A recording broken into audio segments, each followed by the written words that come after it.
અત્યાર સુધી જે પણ કોઈ મોટા ટોચના નેતા ભાજપમાં જોડાયા તેમની પાસે કેટલાક મુદ્દા જે છે તે કોમન હતા। જે પણ પક્ષ પલટો કરીને ભાજપમાં જોડાયા છે તે નેતાઓની બે વાતો કોમન જોવા મળી રહી છે।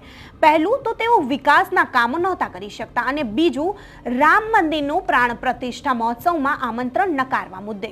તો સવાલ એ ઊભો થાય છે કે શું વિપક્ષમાં રહીને વિકાસના કામો ના કરી શકાય અને પ્રાણ પ્રતિષ્ઠા કાર્યક્રમમાં ન જવાનું તો કોંગ્રેસે નક્કી કર્યું। એમાં દાયકાઓથી કોંગ્રેસ સાથે જોડાયેલા નેતાઓની લાગણી અચાનક જ દુભાઈ ગઈ કે કેમ? તે સવાલોનો જવાબ તો તેમનો અંતરાત્મા જ જાણે। નમસ્કાર, હું અમરીન અને તમે જોઈ રહ્યા છો નિર્ભય ન્યૂઝ। કોંગ્રેસ અને બીટીપીના નેતા ભાજપમાં જોડાયા છે। નેતાઓએ પોતાનું પક્ષ છોડતા વિકાસની વાતો કરી છે। ભાજપમાં જોડાઈને વિકાસની રાજનીતિની વાત કરવા લાગ્યા છે તેઓ। તેમજ શું વિપક્ષમાં રહીને વિકાસનું સ્વપ્ન જે છે તે પૂર્ણ ન થઈ શકે? સત્તા પક્ષની સાથે રહીને જ મત વિસ્તારના કામો થઈ શકે? વિપક્ષ નૈતિક આધાર ગુમાવી રહ્યો છે કે કેમ? ભરતી મેળાનો આ જે સિલસિલો છે તે ક્યાં સુધી ચાલુ રહેશે? ત્યારે મહેશ વસાવાએ કહ્યું, દેશ નરેન્દ્ર મોદીના નેતૃત્વમાં પ્રગતિ કરી રહ્યો છે।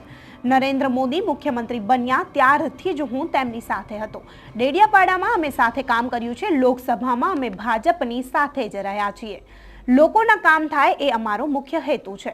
મહેશ પટેલે પણ પોતાની પ્રતિક્રિયા આપી છે અને કહ્યું, દેશમાં સતત વિકાસ થઈ રહ્યો છે। નરેન્દ્ર મોદી દેશને આગળ વધારવા સતત પ્રયત્નશીલ છે। હું દેશને આગળ વધારવામાં ભાગીદાર બની રહ્યો છું।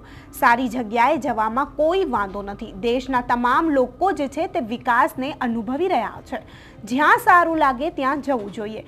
રામ મંદિર દેશવાસીઓની આસ્થાનું પ્રતીક છે।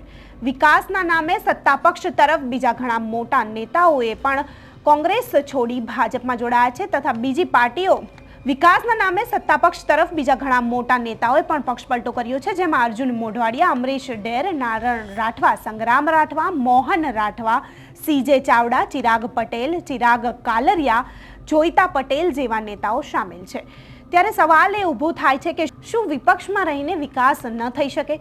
વિપક્ષના એક પછી એક નેતા સત્તા પક્ષ તરફ જઈ રહ્યા છે। મોટા ગજાના નેતાઓ પક્ષ છોડે છે ત્યારે મોટે ભાગે કારણો એક સરખા જ આપે છે।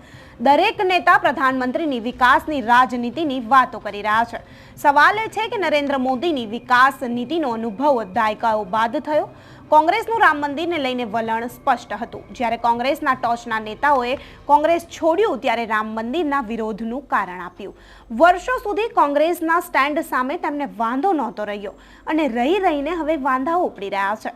કોંગ્રેસના ધારાસભ્ય હોય એટલે તેના મત વિસ્તારનું કામ ન થાય એવું ચલણ દ્રઢ બનતું જાય છે કે સત્તા પક્ષ સાથે રહેવાથી જ કામો થાય છે। મહેશ વસાવા કે મહેશ પટેલ અત્યાર સુધી મત વિસ્તારના કામો નહોતા કરતા। અગાઉ જે નેતાઓએ કોંગ્રેસ કે અન્ય પક્ષ છોડ્યો ત્યારે શું તેમના કામ નહોતા થતા? આ રિપોર્ટ તમને કેવો લાગ્યો તમને કમેન્ટ કરીને ચોક્કસથી જણાવજો તથા અમારી ચેનલ નિર્ભય ન્યૂઝને લાઇક, શેર અને સબસ્ક્રાઇબ કરવાનું ભૂલતા નહીં। આભાર।